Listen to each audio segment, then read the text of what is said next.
Sonapati kok. Kenapa Kang? Di belakang ini banyak banget ya. Ini baunya sampai menyengat di sini. Nggak enak.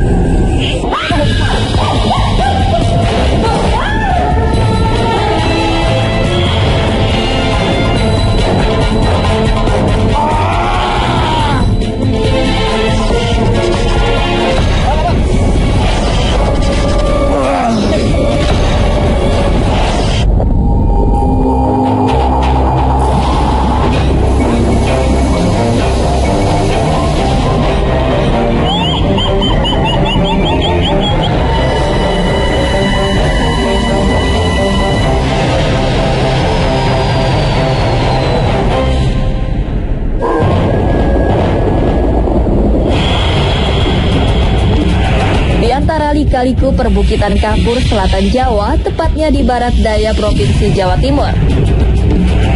Membentang panorama pantai yang luar biasa. Sekejap mata kita akan terlena menyaksikan surga terpendam yang terletak di Kabupaten Pacitan ini.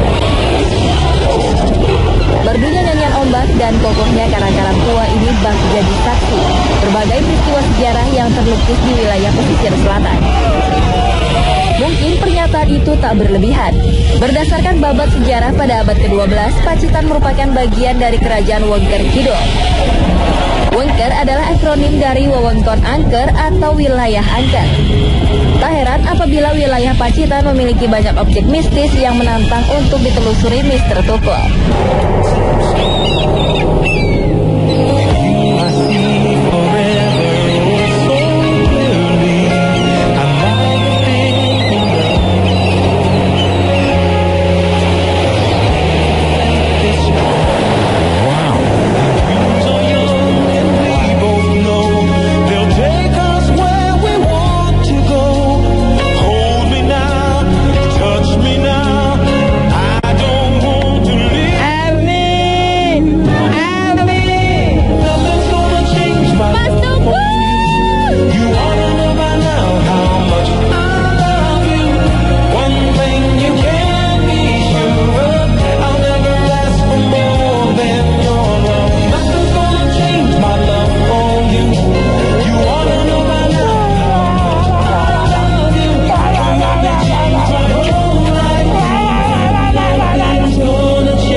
Nah, pemirsa Mr. Tukul jalan-jalan dimanapun Anda berada, dari dunia nyata maupun dunia gaib di seluruh alam semesta yang indah ini.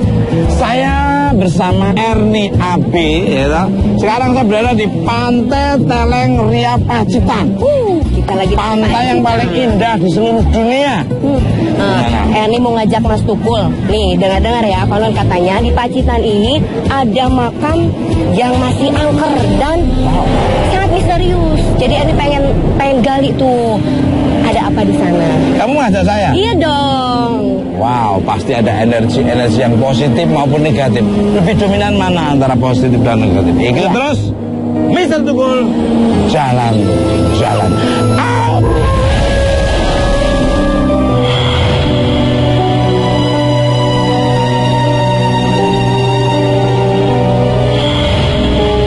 Dibawa sampai mati. Pepatah itu mungkin cocok menggambarkan pengabdian cinta seorang pengawas perkebunan Belanda bernama Tuan Giep. Saking sayangnya pada wanita terkasih, ia membuat monumen megah tepat di atas pusara istrinya tepat di tahun 1901. Jamia, seorang wanita pribumi, telah membuat pembesar kolonial Belanda itu jatuh hati. Hari-hari indah telah mereka lalui bersama, hingga akhirnya maut menjemput Jamia tepat di usia 28 tahun. Tuan Giep pun merana. Ia hanya bisa melukis semua janji-janjinya di bangunan yang berada di tengah pemakaman umum ini. Konon penampakan Tuan Giep sering terlihat duduk di sisi pusara ini. Bersama dengan itu, sosok wanita cantik dengan busana Jawa datang dengan senyum mereka. Monumen Desain dengan gaya Eropa ini sebenarnya masih tertutup tabir misteri.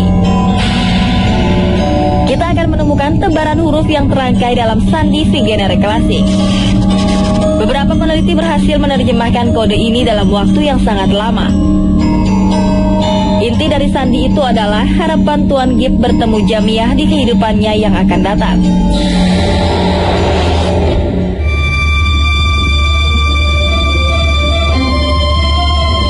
Ini mau dibawa kemana, Er? Penasaran kan? Erni mau bawa Mas Tukul ke sebuah monumen. Nah, di mana monumen itu bukti cinta Erni sama Mas Tukul.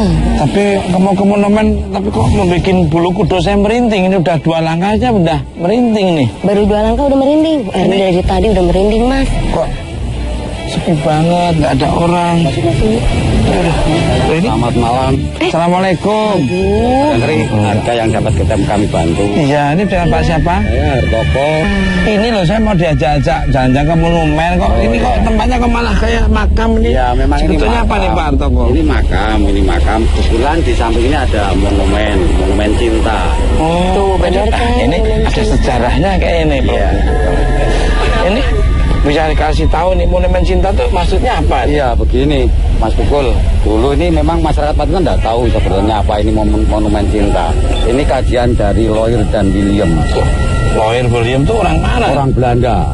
Karena ini kebetulan istri dari orang Belanda, Tuan Gibb, yang dulu sebagai mandor perkebunan kelapa Di Pacitan sini. karena rasa cintanya terhadap istrinya banyak di situ ditulis, mulai semboyan-semboyan dan sebagainya. Tahu artinya, maknanya juga ada. Ada. Biasa. Di situ ditulis dengan bahasa sandi yang orang tidak tahu. Yang ngerti cuma bahasa Pak sandi Hartoko. William, dari William itu dikaji seperti yang pernah dipakai oleh Julius Caesar abad 19. Namanya makam ini yang dimakamkan Jamiah. Ini orang Indonesia. Iya, orang Pacitan, Jamiah. Jamiah. Tuh, dibikinin monumen Ya, untuk bikin membuktikan monumen cinta karena Mas Tukul rasa nanti. cintanya. Ini bukan lagi legenda seperti Romeo Romeo dan and Juliet. Juliet. Ini betul-betul nyata, Mas Fakta. Tukul. Iya. Nah, sekarang gini, Mbak. Ngomong-ngomong, ada cerita mistis apa dan menurut warga sekitar atau orang yang berlalu lalang lewat ini dengan adanya monumen cinta ini? Iya, sebetulnya secara mistis dulu sebelum dibakar itu memang orang rasa takut ini lewat sini. Mas Tukul. Karena apa? Karena ini memang kuburan besar. Sosok apa nih Pak kira-kira nih yang biasa orang lihat sampai orang tuh bisa sampai takut gitu kalau ngeliat? Iya, kadang-kadang ada penampakan perempuan, kadang-kadang ada bara api. Malam Bisa hari. bara api. Karena saya pernah juga lewat sini malam Jumat itu ada bara api di pojokan sana. Nah, kalau Erni sendiri merasakan apa ini? Dari tadi sih udah ada aroma yang agak wangi gitu. Itu ya. Syekh Nah, ya Pak ya. sekarang kita mendekat aja gimana? Monggo. Kemana? Bisa energi apa yang akan terlihat oleh Mbak Erni dan saya, Pak Hartoko. Ikuti terus Mr. Tukul, jalan-jalan. Pemirsa, ternyata Soleh Pati dan Risa sudah berada di sisi makam yang berbeda. Mereka berharap mendapatkan jawaban atas tabir misteri makam bukti cinta ini. Jalan Kucur adalah Kucur Pacitan, masih di Pacitan. Dan gimana Kang Soleh? Dari tadi di sepanjang jalan ngerasain apa? Sepanjang jalan nih saya merasa banyak kejanggalan ya. Artinya banyak kejadian aneh yang ada di sekitar jalan raya ini. Ini termasuk jalan yang terangker di Pacitan. Iya, serius. Tadi sih saya dari pas kita jalan menuju sini, saya seperti melihat sosok perempuan memakai baju coklat, seperti kebaya lama, sanggul sederhana, tanpa make up gitu, maksudnya yang pucat tapi cantik dan pakai kayak samping batik gitu. Kalau kayak perempuan Jawa kuno banget gitu ya. Iya. Apa yang selain itu Mbak Risa rasakan juga melihat secara kasat mata selain perempuan? Sebelumnya saya pikir ini adalah pemakaman orang Belanda gitu, tapi kenapa ada perempuan itu saya nggak tahu nih Kang Soleh, karena ada sosok juga laki-laki tinggi memakai baju agak krem, Benar. agak tebal berkumis. Benar, yang saya rasakan begitu. Ya. Kita pasti penasaran dong. Kita masuk ya. Oke, masuk aja. Ayo pemirsa, kita masuk untuk mengungkap misteri yang ada di sini. Pemirsa, Ya, berdasarkan penerawangan Solehpati dan Risa, pikiran kita tentu tertuju pada sosok legendaris monumen ini. Benar, kedua sosok tersebut adalah Jamiah dan Tuan Gip. Kalau Sugeng Rawuh itu bahasa Sugeng Rawuh, monggo pina artinya selamat datang. Selamat datang. Silakan masuk. welcome banget ya. Iya. Ini sosok perempuan ini dengan bahasa Jawanya logat Jawa Timuran logat, ya. Cantik. Ini perempuan sosoknya di sebelah sini. Ini perempuan yang tadi saya bilang pakai kebaya coklat, pakai samping. Terus di sebelah situ ada sosok Belanda tinggi, berkumis, pakai baju krem kayak. Mbak Risa, yang saya rasakan nih kenapa ya jantung atau hati saya kesak apa ada hubungannya dengan filosofi di sini tentang bukti cinta apa kok saya juga merasa di dalam hati saya atau dada saya gitu gitu ya. Kita apa lihat ke dalam aja? Kita lihat ke dalam aja. Sekarang sosoknya ada di situ, yang laki-laki. Berdiri karena kelihatan setengah badan. Saya ngelihatnya sekitar 30 sekian sih. 30 sekian atau 40 ya. Masih muda dong ya. Iya, enggak terlalu ini. Ini Kang Soleh bisa dilihat nggak di tulisan-tulisan ini? Ini kayak apa ya? Kayak kode gitu karena tidak bisa dibaca tapi kayak rentetan huruf demi huruf yang random gitu. Ini kayak seperti apa ya, kode sih. Ini kode dan seperti ada yang memberitahu saya bahwa yang tahu apa arti ini ya cuman kami berdua gitu. Sosok yang saya lihat itu yang perempuan dan yang sosok Belanda itu seperti pernah bersama, dan si Tuan ini bilang dia sambil nunjuk ini yang sebelah saya, dia yang membuat saya menjadi sangat jatuh cinta pada dari yang awalnya tidak kerasan berada di sini, masih suka dan kehidupan dia di Nederland. Terus tiba-tiba dengan adanya perempuan ini yang selalu membimbing dia, yang mengarahkan, yang dia benar-benar merasa kerasan di sini, bahkan merasa kalau tanah ini adalah tanahnya gitu. Benar, dari analisa berlihat yang saya tangkap ada pembatas itu mungkin orang tua si perempuan itu nggak setuju sampai terjadi apalah, akhirnya terjadi kematian. Dan ini sih yang tidak hanya dari perempuan tapi dari laki-lakinya pun gitu, karena seperti apa ya, pada saat mereka bersama itu seperti kasarnya kayak diharamkan gitu, seorang Nederland yang punya tahta, martabat dan derajat lebih tinggi daripada perempuan lokal sini mencintai wanita itu gitu. Jadi itu yang pertentangannya justru dari itu juga besar dari bangsa Angsinya. Itu dari luar sini juga banyak ya. Ya, dan tapi Kang Soleh, saya sih melihatnya walaupun seperti itu, mereka bisa apa ya, bisa saling berkomunikasi sekarang gitu. Yang perempuan ada di sini, yang laki-lakinya juga ada di sini. Maksudnya tidak terpisah, yang biasanya kan orang kalau udah yang satu kemana mereka di sini dan senyum bahagia gitu. Seperti ya dua sejoli yang memang nggak terpisahkan ketika sampai mati pun bisa seperti itu pemirsa. Yang menyerupai sosok-sosok beliau itu memang tidak bisa terpisahkan walaupun lewat kematian. Yang saya lihat juga begitu. Kang Soleh, kayaknya kita masuk lebih ke dalam dan cari tahu lagi. Oke.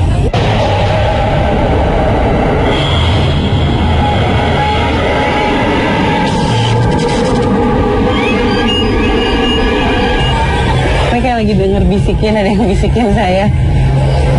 Apa ini? Katanya sama sekali tidak pernah ada air mata di antara kami gitu, walaupun mendapat banyak pertentangan dari mana-mana, tapi nggak ada. Justru itu membuat ikatan hubungan saya dengan dia menjadi lebih terikat lagi, dan bahkan kami sudah banyak merencanakan hal-hal yang akan menjadi mimpi-mimpi kami selanjutnya. Seperti contohnya si laki-lakinya pernah menjanjikan akan membuatkan rumah yang indah untuk dia akan dibawa ke Nederland. Tapi saya melihat seperti sesuatu yang menggigil, penuh keringat gitu, sampai akhirnya merenggut nyawa perempuan ini. Jadi sebelum mimpi-mimpi mereka terwujud gitu, seperti dibuatkan rumah, membuat sebuah keluarga di sana atau seperti apa, dia sudah terlanjur sepertinya meninggal. Gimana tadi? Apa yang diterawang tadi? Iya, tadi kita di jalan udah kerasa aura-aura gitu. Terus pas lagi melewat makam ini, tadi ngelihat sosok perempuan yang memakai kebaya kuno yang tradisional, tapi ada satu sosok Belanda juga di sini, laki-laki gitu. Berarti benar apa yang diceritakan Pak Harto? Oh, jadi beliaunya yang Belandanya ada, terus yang Perempuan. lokalnya itu juga ada. Namanya Jamia. Jamia. Ini kok Mbak Erni kok ada yang takut apa yang dirasakan? Aku ngerasain, iya, yang sosok perempuan itu sih, ya, Erni. Bisa komunikasi. Bisa komunikasi. Iya, pakai baju ada kain kuningnya. Erni, maaf. Terus tanyain. Mbak. Merinding, saya merinding. Ya. Pesannya apa Mbak Erni? Kok bisa komunikasi Erni? Iya, sama. Dia bilang katanya dia senang sama Erni. Oh, gitu. Maksudnya bukan senang, Mengaku. mungkin kagum gitu. Saya penganut yang mengagungkan cinta katanya gitu. Jadi ya Erni bilang sama, Erni juga gitu. Ya. Ini salah satu contoh ini ya sih Mas ya, yang pada saat menjadi Bunyi terus ya Mbak ya? iya. Iya. Mungkin masih tahu kalau mereka ada di sini, Mas. Yang laki-laki di situ, yang perempuan di sebelah situ. Oh, benar, mantesan. Bunyi cek terus. Iya, ini salah satu bukti cinta yang kuat gitu, sampai kayak dibawa sampai mati pun masih ada perasaan itu. Bukti cinta. Kesimpulan tentang makam bukti cinta ini gimana, monggo? Ya, ini sih jadi salah satu pengalaman baru sih Mas buat saya gitu, dimana biasanya kalau ada sosok yang dulunya bareng, biasanya satu kepisah, satu kemana. Nah, ini salah satu contoh yang kok dua-duanya ada di sini gitu, berarti memang beneran tulus gitu sepertinya ya. Ya Kang Soleh ya? Benar ya. Mungkin kalau saya tambahin, memang pembuktian cinta Mas, bukan hanya dalam kehidupan saja, tapi kematian pun bisa menyatu. Kalau Mbak Erni mungkin ada yang nambahin? Apa ya? Kayak yang apa sih, manggil gitu. Mau deketin nggak? Nah, monggo, mau Deketin, diantar sama Kang Soleh. Pemirsa, tiba-tiba saja Erni ditarik oleh energi yang datang dari wilayah lain. Mampukah ia bertahan? Tanyain kenapa si laki-lakinya meninggal di mana, tanyain. Laki-lakinya meninggal di orang Nederland itu. Meninggalnya di mana? Jawab nggak? Dia begini. Oh, ini berarti ada sesuatu yang nggak boleh diceritakan tentang meninggalnya, entah karena apa. Terus ya. Itu yang lain. Oh, itu yang lain. Yang lain tadi. Erni agak ketarik, mungkin energi yang lain. Mana Pak? Lepas. Yang lain. Ini tangannya ditarik. Mana? Sekali lagi Erni merasa interaksi yang lebih kuat. Sepertinya ada sebuah energi yang mengumpul di tangannya. Ada batu merah.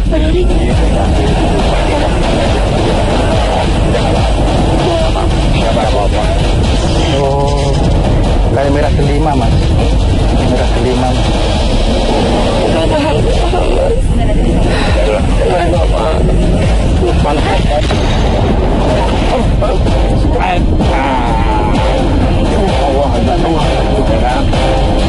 Nah, pemirsa, karena tiba-tiba Erni tidak sadarkan diri, makanya akan menuju ke lokasi lain, tapi akan diinterogasi dulu sama tim Mister Tukul Jalan-Jalan. Itu terus Mister Tukul Jalan-Jalan.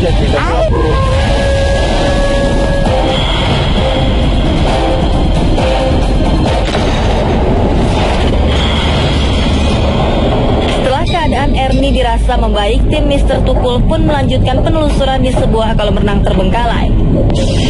Tingginya semak belukar dan berkaratnya beberapa bagian bangunan yang terbuat dari besi menandakan kolam dengan kedalaman 2 meter ini telah lama dikosongkan. Kolam yang dibangun sekitar dasawarsa 70-an ini menimbulkan berbagai cerita misteri bagi sebagian warga Pacitan. Banyak orang yang tewas tenggelam. Anehnya jasad korban selalu ditemukan dalam keadaan tidak utuh.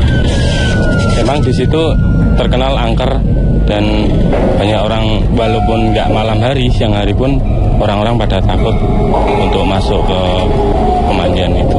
Menurut mitos di situ banyak terdapat korban akibat berenang di situ terus meninggal dunia. Malah ada mitos katanya ada monyet yang berbentuk bulunya itu tidak wajar, itu putih. Ya, jumlahnya banyak di situ. Terus warga sekitar dan warga Pacitan nggak ada yang berani untuk mengambil atau untuk memelihara. Banyak orang percaya ada sebuah sumber mata air yang disinyalir sebagai kerajaan gaib yang menjadi biang keangkeran tempat ini. Nah, pemirsa Mister Tukul Jalan-Jalan dimanapun Anda berada dari dunia nyata maupun gaib di seluruh alam semesta yang indah ini. Dan saya sekarang berada di Tamperan Pacitan. Dan konon ceritanya ini saya udah di depan kolam renang yang terbengkelai yang sering banyak makan tunggal. Nah, ini sekarang tanya kepada Kang Sulepati, ahlinya. Monggo Kang Sulepati, apa yang dirasakan ini? Ini negatif banget, Mas. Aduh, Makanya termasuk siluman. Siluman. Banyak sekali. Nanti kita telusuri sampai Mas. Kamu dari barisan. Sama dengan Kang Soleh, dan saya sih ngedengarnya riuh banget suara-suara perempuan tertawa-tawa. Ini kayak banyak banget kuntilanak yang sini. Nah, Mbak ini, nah apa yang kamu rasakan sebelum masuk nih? Bunyi. Mas gerak sendiri.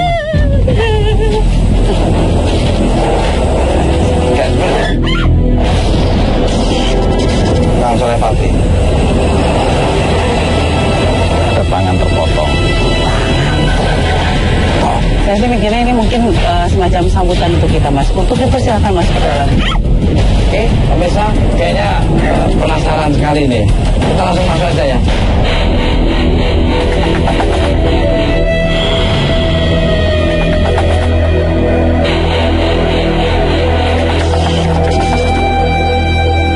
Mas. Jatuh. Itu muncul dari bawah, dari muara air muncul. Dari muara air ke pelan-pelan muncul. Pelan-pelan. Awas hati-hati. Ini tempat-tempat memang serem banget, Mas ini.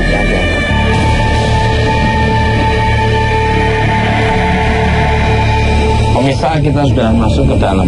Nah, Kang Sulepati, apa yang terlihat lebih dekat ini? Tadi itu muncul sosok seperti siluman yang muncul dari bawah tanah, Mas. Tiba-tiba saya kaget langsung turun ke bawah. Jadi suasana sangat panas begitu ini. Panas. Mbak Risa apa? Ya, saya sih masih terganggu dengan suara gitu, yang suara-suara ketawa-ketawa gitu. Di atas ya. Dari atas, dari ruangan-ruangan kayak dulunya pernah dipakai tempat ganti pakaian gitu. Sebenarnya kayak excited lihat banyak orang banget yang datang sini. Nah, pemirsa, kita moving ke sebelah kanan ya. Ayo, Kang.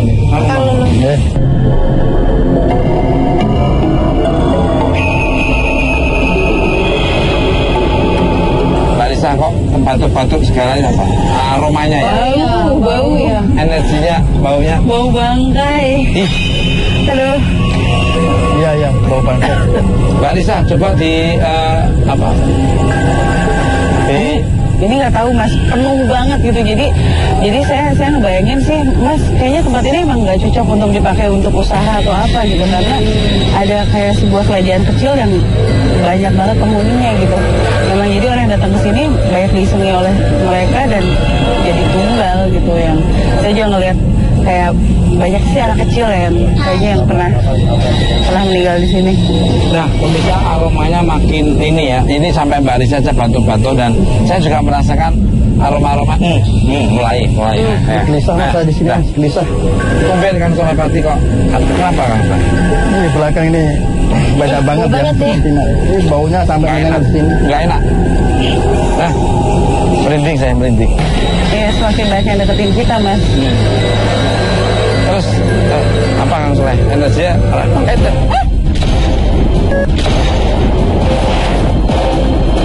Pemirsa, apa yang terjadi pada Soleh Pati? Apakah benar ia tertarik ke dalam pusaran gaib tempat ini?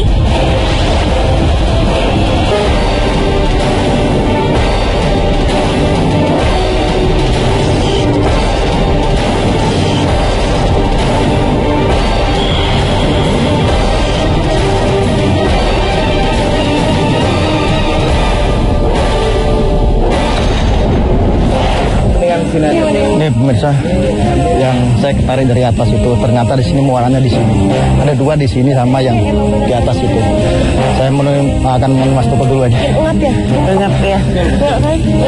Ya, banyak sosok perempuan di sini. Terus, ntar coba kita tanya Kang Soleh. Ya.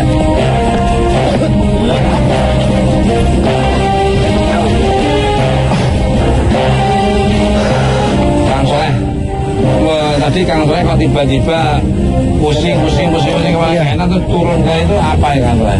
Bukan turun, saya ketarik Mas. Jadi ketika saya tadi kan ada bau-bau itu kan, bau seperti bangkai. Ternyata di belakang itu seperti menarik. Tarik, banyak banget. Tangan terpotong tuh maju dan mendekati saya. Akhirnya saya terpental masuk ke sini.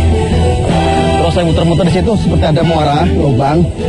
Dan ternyata ketika saya coba observasi di dalamnya seperti ada siluman, mungkin itu kerumpung namanya, wujudnya kerumpung ya. Salah satu korban yang jadi korban bisa dimakan separuh gitu. Jadi kalau makan nggak sampai selesai gitu Mas? Sampai selesai udah tinggal, pasti orang itu 1 hari 2 hari pasti ketemu. Saya selain ya, saya tadi agak terfokus di sini, jadi di belakang saya kayak ada anak kecil yang mungkin pernah menjadi korban di sini, terus narik gitu, kayak mbak gitu. Jadi pada saat tadi Kang Soleh ke bawah, ada satu sosok, ini baru saya pertama kali ikut acara Misteri Tukul ini, baru pertama kali saya melihat sosok perempuan yang badannya ular. Ya. Emang kebanyakan gitu kalau tempat-tempat air, tempat kolam-kolam kebanyakan ya sini ada kayak ular-ular gitu ya Kang Soleh. Besar banget. Assalamualaikum. Waalaikumsalam. Dengan Bapak siapa ini? Pitoyo. Iya. Bapak Pitoyo di sini sebagai apa ini? Saya kebetulan dari dinas pariwisata dan rumahnya di sini. Apa yang Mbak Pitoyo pernah dengar atau pernah lihat nih tentang kolam renang ini? Kan dilihat sama Kang Soleh dan Mbak Risa setelah ini kok banyak sosok wanita dan katanya banyak makan kembali, gimana ceritanya? Mengenai tadi sebuah peristiwa yang beruntun memang betul. Kolam ini paling tidak 3 kali menenggelamkan anak-anak yang sedang berenang. Nah itu karena mungkin karena tidak bisa berenang atau tidak. Cuma ironisnya ketemunya mayat itu selalu di sana. Di sini kumpul-kumpul ya tadi. Iya. Pantesan di situ ada muncul pohon-pohon. Jadi kalau tadi ceritanya Kang Mas Tukul itu seperti itu memang tidak terlalu jauh memang itu. Terus peristiwa yang kedua di bawah sini juga ditemukan 2 mayat. Yang satu laki-laki seorang nelayan itu yang sedang masang rendet jatuh, tapi tempatnya jauh di sana. Yang satunya seorang perempuan, memang sengaja bunuh diri. Oh, lah itu. Bunuh dirinya di tikungan sana tadi.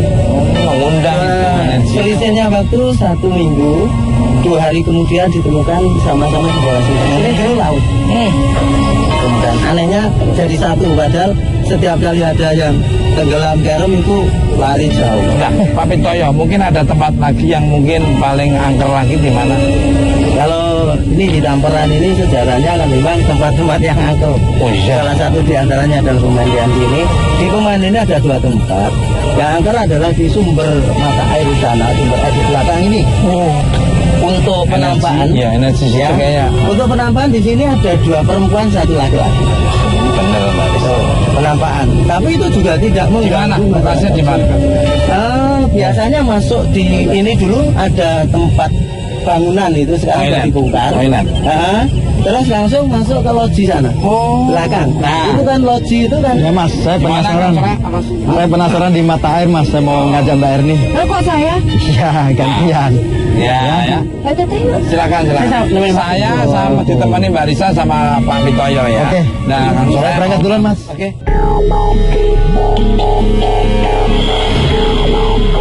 Nah, pemirsa, sekarang saya bersama Pak Pitoyo dan Mbak Risa mau menuju ke toilet yang diceritakan oleh Pak Pitoyo. Seperti apa energinya? Ikuti terus Mr. Tukul Jalan.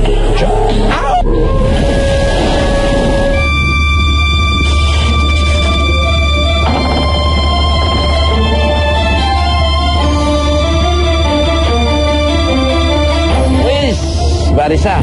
Aduh, itu siapa tuh Mbak Risa itu? Aduh, pemirsa Mr. Tukul Jalan-Jalan, kita sudah di depan toilet yang diceritakan oleh Pak Pitoyo. Tapi begitu kita masuk melihat ke atas, Mbak Risa udah merinding ini. Ini belum pernah Mbak Risa merinding ini. Mas Tuku mungkin ngeliat juga gitu. Jadi kepalanya muncul dari atas ke bawah gitu. Kayak apa ya? Dia kayak ngegantung dari atas, kepalanya keluar terus senyum. Emang telinga mapeng gitu. Telinga kok ada suara mapeng gitu, gitu. Hah? Apa itu aromanya? Wah. Aromanya kurang. Ini suka terjadi apa sih Pak di sini sampai dibilang angker? Ya, angkernya pada saat itu ada penampakan suara-suara sehingga mengganggu orang-orang yang sedang ada di sekitar. Mengganggu ketakutan, bukan mengganggu. Iya. Karena dia masuk atau gimana. Sosoknya apa? Lah agak kesini. Perempuan ya Pak di sini. Penampakan yang ada di sini yaitu seorang perempuan. Ada bunyi. Ini panas banget Mas di sini. Iya. Kerasa lebih panas. Sama ini aroma. Iya ini. Karena dulu di sini itu juga.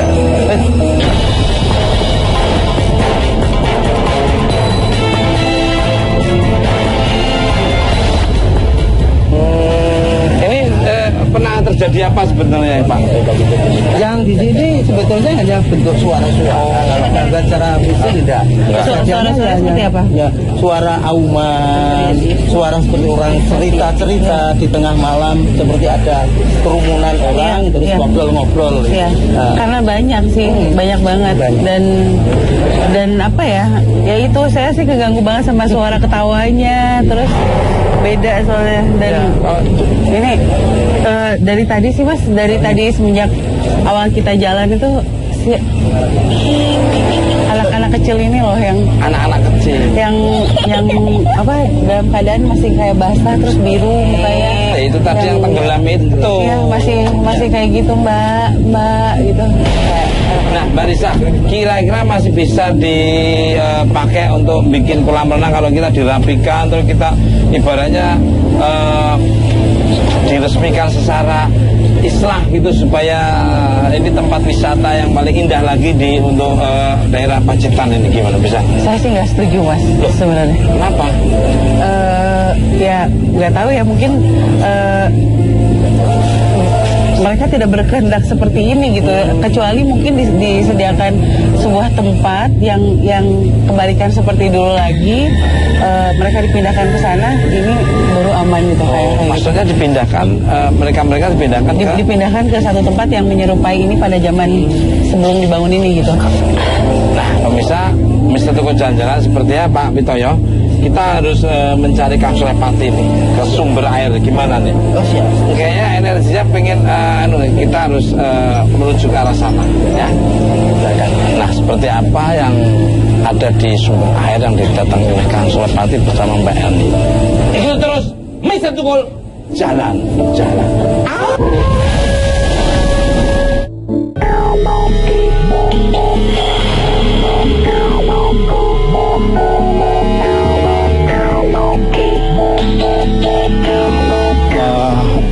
Oke pemirsa, sekarang saya sama Mbak Erni di salah satu tempat ruangan yang masih ada hubungannya dengan kolam renang yang ada di sini. Ini tempat ruangan yang berantakan semua nih Mbak Erni nih. Ini salah satu pojok ada saya lihat seperti mungkin gini aja deh. Mbak Erni saya buka mata batin untuk bisa melihat lebih tajam lagi. Ini dari tadi udah berdiri. Berani Mas, berani ya. Oke, ngadep sana. Ya, sana. Ngadep sini. Ayo, coba ngadep sini. Ngadep sini, Mbak. Ya.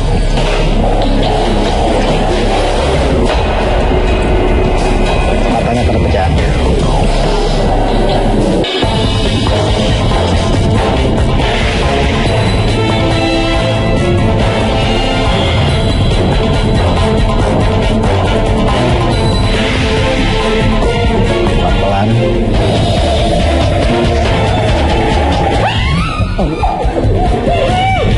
Pelan-pelan. Tenang dulu. Coba. Oke, dijagain teman-teman. Coba dilihat lagi sosok apa. Dilihat lagi mungkin bisa dijelaskan ke pemirsa.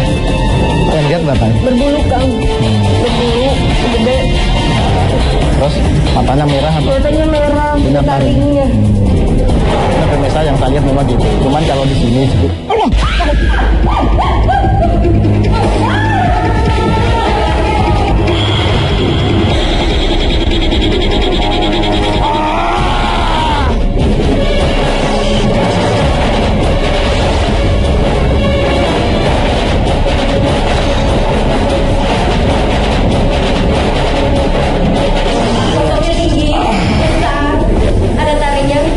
Keluarin ke pintu itu.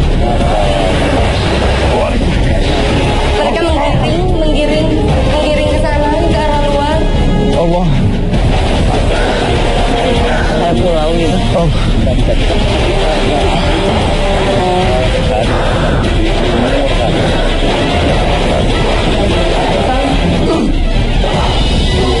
Mungkin bisa saya jelaskan ya, ketika saya buka mata batin Mbak ini, itu marah dan tiba-tiba menyerang saya.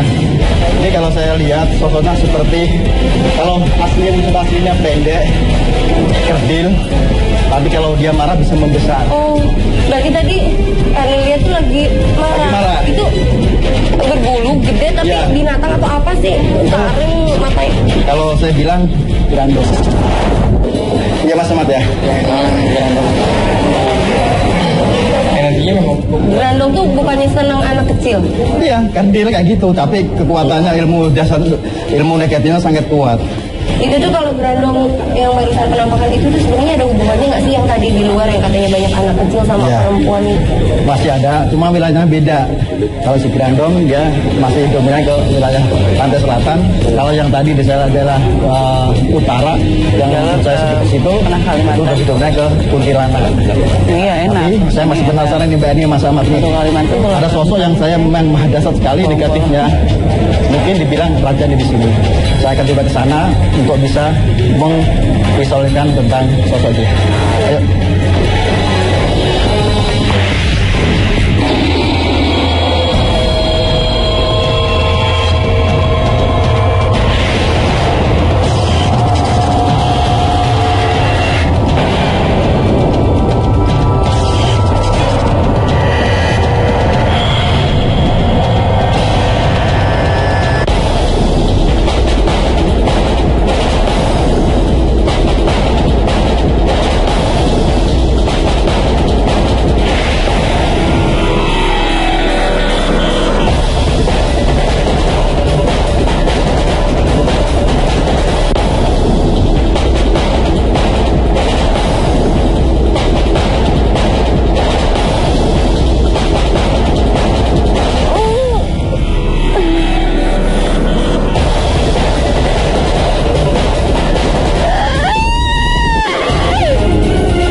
tengah proses pelukisan, tiba-tiba saja Ernie kerasukan makhluk yang ganas.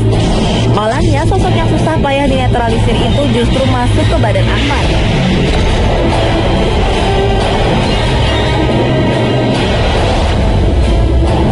Siapa kamu? Kuat. Kuat. Coba jenengmu, coba. Ketemu di gambar.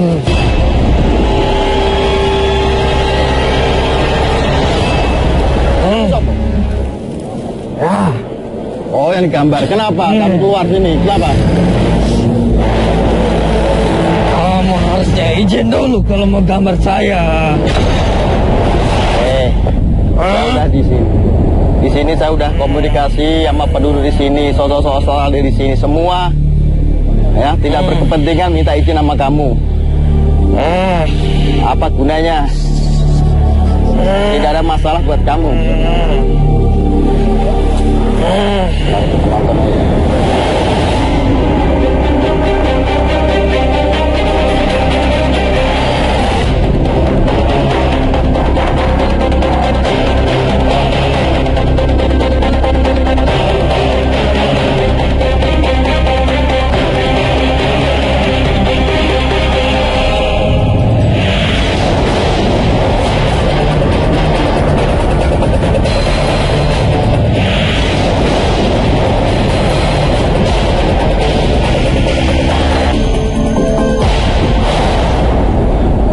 Penonton ya, istighfar, baca istighfar. Nanti takutnya kesurupan kayak Mas Samad. Mas Samad tolong sini Mas. Udah.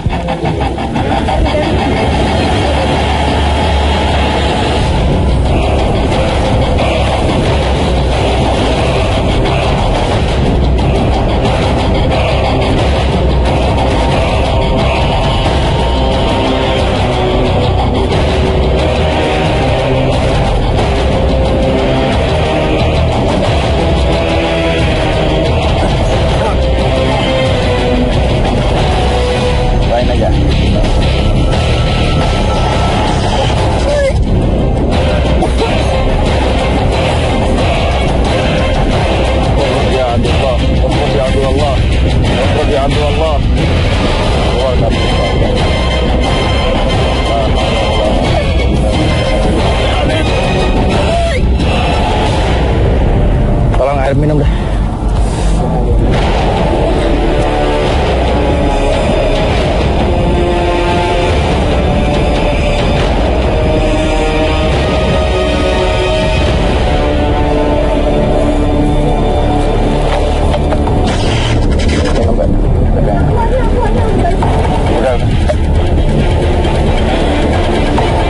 Istighfar ya, banyak istighfar. Udah enakan, agak enakan. Tolong jagain kru-kru deh.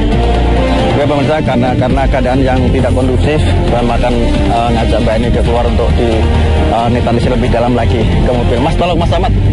Ayo Mas, nanti kita netralisir ya.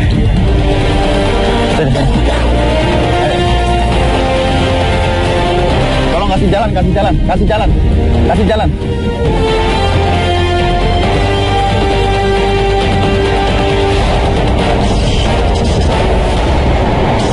Dia mengembalikan sesuatu yang saya pegang dan saya kasih Mas Ahmad, kembalikan lagi.